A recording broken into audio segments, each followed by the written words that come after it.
कुंड पांच कुंडी के बाबा,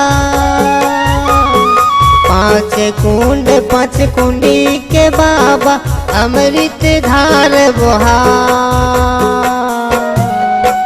जी हाँ बैठे हैं बाबा धोनी लार मार, जी हाँ बैठे हैं गुरु धोनी लार मार। पांच कुंड पांच कुंडी के बाबा, पांच कुंड पांच कुंडी के बाबा, अमृत धार बहा।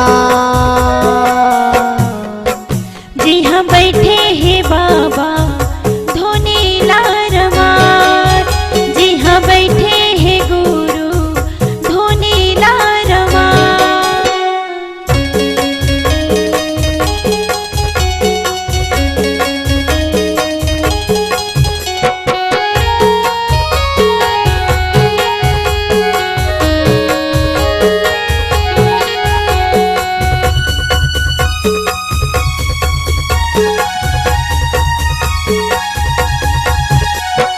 माता अमरौती ने महबू के लाला जन्म लेके आए, जन्म लेके आएगा बाबा, जन्म लेके आए हैं। मर बछियाला ए गुरु हा, अमृत दे के जियाए।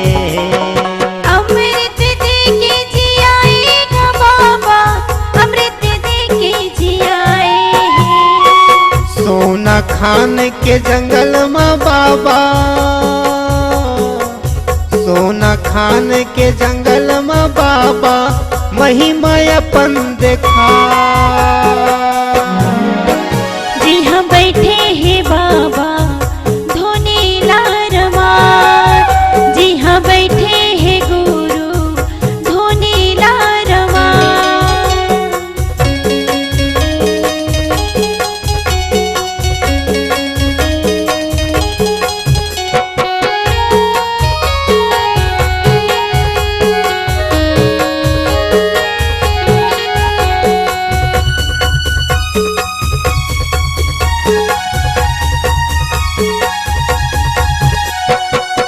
आँखी मूंद के बैठे हैं बाबा, मन में ध्यान लगाए हैं।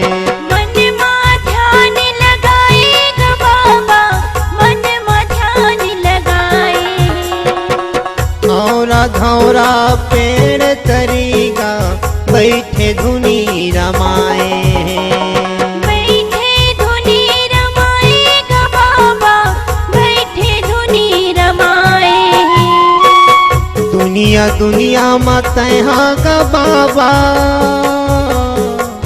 दुनिया दुनिया मत का बाबा, सत के रास्ता बता। जी हाँ बैठे हैं बाबा धोनी लार मार, जी हाँ बैठे हैं गुरु धोनी लार मार। पांच कुंड पांच कुंडी के बाबा, पांच कुंड पांच कुंडी के बाबा, अमृत धार बहा। जी हाँ बैठे हैं बाबा धोनी लार माए, जी हाँ बैठे हैं बाबा धुनी रमाए। जी हाँ बैठे हैं बाबा धोनी लार माए। छत्तीसगढ़ी गाना सुनने के लिए हमारे YouTube चैनल को सब्सक्राइब करें और नए नए अपडेट पाने के लिए बेल आइकॉन को प्रेस करें।